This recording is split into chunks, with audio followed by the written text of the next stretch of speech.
I'm going to show you the quickest and easiest way to get streak-free glass with the Invisible Glass Reach and Clean tool. Without the Reach and Clean tool, you're left up to the old way of doing things.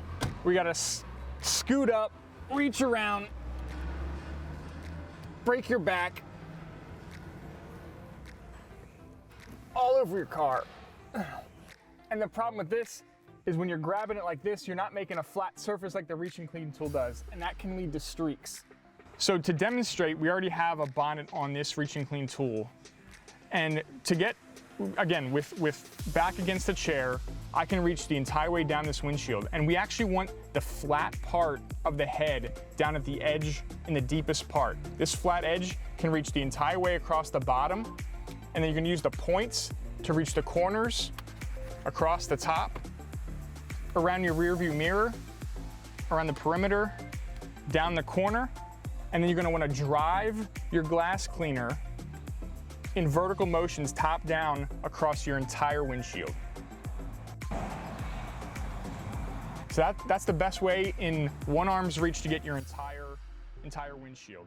Typically, the inside of your windshield is not a very dirty spot. There's some off-gassing, especially if it's a new car. Smokers' cars or vape cars, they have some residues, things like that. You might have some dog prints or fingerprints, but luckily it's not a lot of heavy soils. So you don't want to over-apply glass cleaner.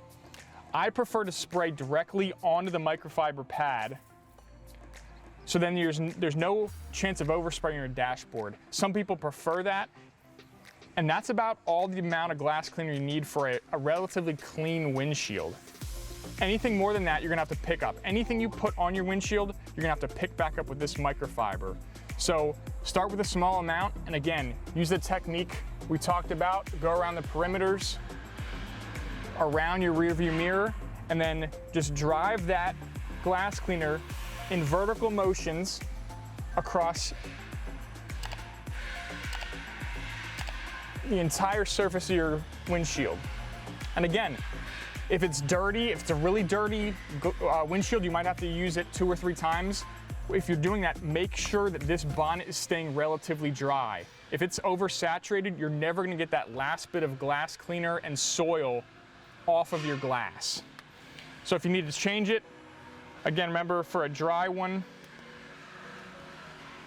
quick flip on a dry, and then that'll help get the remaining residue off. Again, only if you have a really dirty windshield.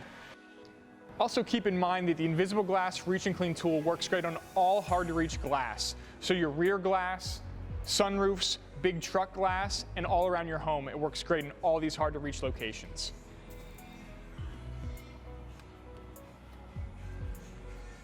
The Reach and Clean tool is also great for cleaning under side window deflectors. Other than that, those are the most common issues people have with this. Let us know how you like this tool. Thanks for watching, and we'll see you on the next one.